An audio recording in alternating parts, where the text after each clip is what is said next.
shit.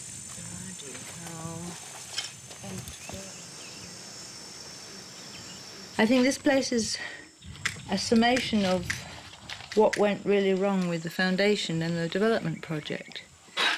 This is when things got divided into two. When we stopped doing hands-on grassroots development, really being here for people and helping people, and built this enormous camp with offices and Xerox machines and consultants coming in and money flowing around like dishwater. And it didn't work. You can see it didn't work. Look around you. But this sums up the obscene waste of money, the obsession with paperwork, the sitting here and doing this and not going around the villages and talking to people. This is sort of anti-people in a way. This is the antithesis of development the way it should be done. And that's what happened to our project, which was very successful for a very long time. Just completely went to pot.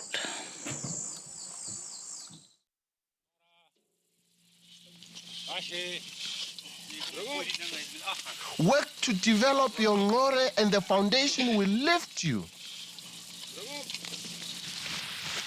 If you want to work, how are people going to help you? If you just sit around and keep quiet, everyone will think you're doing fine.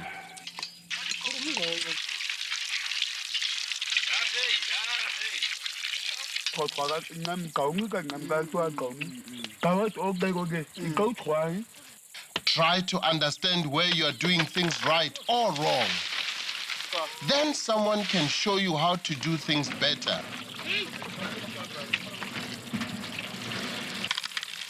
More people were coming to the foundation and to me for help.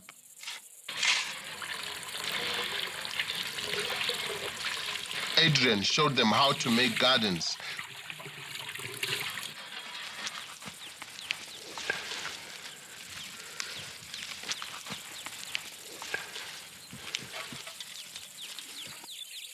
Claire made sure they tagged their cattle. Junkwasi were helping themselves. In 1986, I was invited by John Marshall to live and work in northeast Namibia, in a part of southern Africa's Kalahari Desert known as Nyae-Nyae. With the imminent threat of a proposed game reserve, Marshall was passionate about helping communities of Junkwasi to settle back onto their land, holding it by developing a mixed subsistence economy based on small-scale farming. Marshall had first met and befriended the Junkwasi on a series of expeditions to the Kalahari, financed by his wealthy industrialist father in the 1950s. At that time, the Junkwasi were some of the last people in Africa still living solely by hunting and gathering. Throughout the 1950s, as an ethnographic filmmaker, Marshall documented every aspect of their lives, and through films such as The Hunters, made in 1957, he made these people known to the outside world.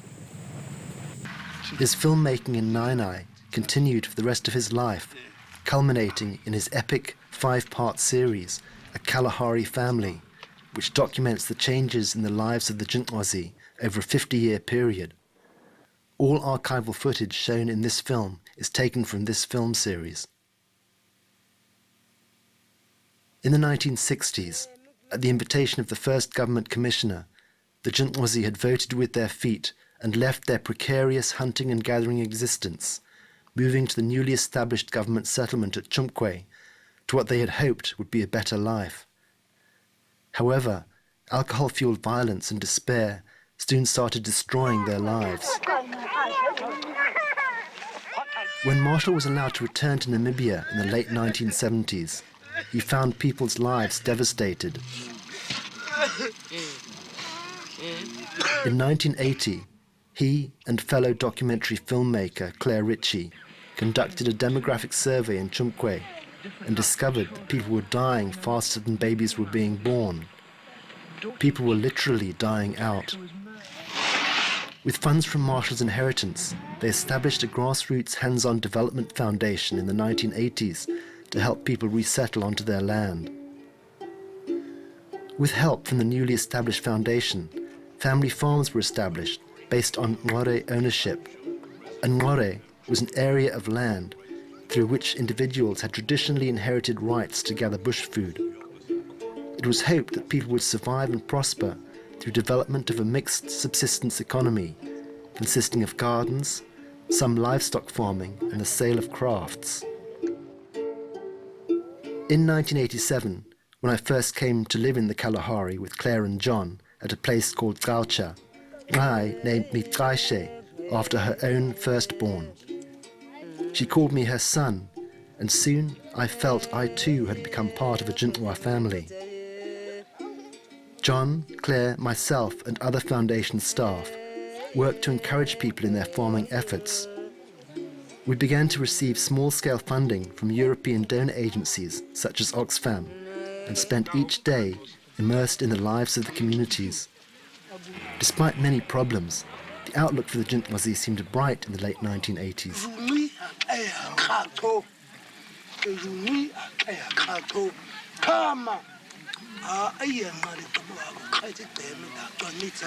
John Marshall died in 2005. This prompted Claire Ritchie and myself to return in November 2007, 20 years after we had lived and worked in the Kalahari. We had heard that things had not been going well for people, and during our brief 10-day visit, we tried to find out firsthand what had been happening to the Jintwazi and what had gone wrong with the development project, which had started with such promise from such small beginnings. In the time Claire and I had been away, a rising tide of donor funds had flooded into Nyae-Nyae to pay for infrastructure and consultants as an externally imposed development agenda led by the World Wildlife Fund and USAID shifted away from small-scale farming towards wildlife conservation and tourism.